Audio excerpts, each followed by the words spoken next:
L'economia padovana cerca l'ottimismo nell'anno venturo, pur in un momento complicato si può guardare con fiducia al 2024. A dirlo i dati elaborati da Fabbrica Padova, centro studi di Confapi, che come da tradizione a dicembre ha messo in fila i principali indicatori economici del territorio in vista di un anno particolarmente importante anche dal punto di vista politico, con le elezioni europee a giugno e le amministrative che coinvolgeranno 310 comuni veneti e 52 comuni padovani, mentre già ferve il dibattito sulle elezioni regionali del 2025 incentrato sulla questione del terzo mandato. Quello della stabilità è un'esigenza assoluta, soprattutto dopo periodi come quelli che abbiamo passato tra pandemie, guerre e altre difficoltà, la crisi delle materie prime e dell'energia. C'è bisogno di stabilità, perché solo nella stabilità si può costruire un'idea di futuro, si può progettare e soprattutto si può continuare a investire anche.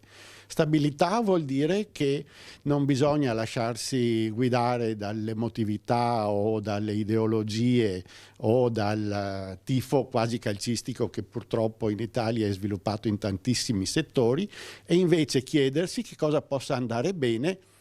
per affrontare le cose che arrivano. Le imprese chiedono stabilità ed interlocutori certi perché i dati che arrivano dalle imprese sono discordanti. Da un lato, nel terzo trimestre del 2023 la produzione industriale e manufatturiera in Veneto riporta una variazione del meno 2,7% rispetto al terzo trimestre del 2022, una tendenza che si riscontra anche nel territorio padovano, nel quale il numero delle imprese sono leggermente calate. I segnali incoraggianti però arrivano dall'export. Ci sono dei segnali perché tutto quello che è stato rallentato nel 2023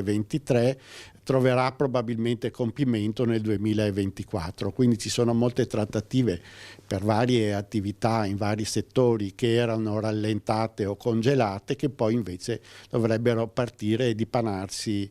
durante l'anno che viene. Sulla bilancia poi ci sono i numeri delle assunzioni in positivo rispetto al saldo con le cessazioni dei rapporti, ma alla fine il 2023 resta un anno incerto. C'è un po' di incertezza, ma c'è anche molta fiducia, anche perché senza fiducia non si trova l'energia per fare le cose. L'anno 2023 è andato come purtroppo più o meno si immaginava, è stato un anno molto duro, però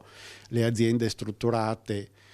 lo sapevano, erano preparate e quindi l'hanno superato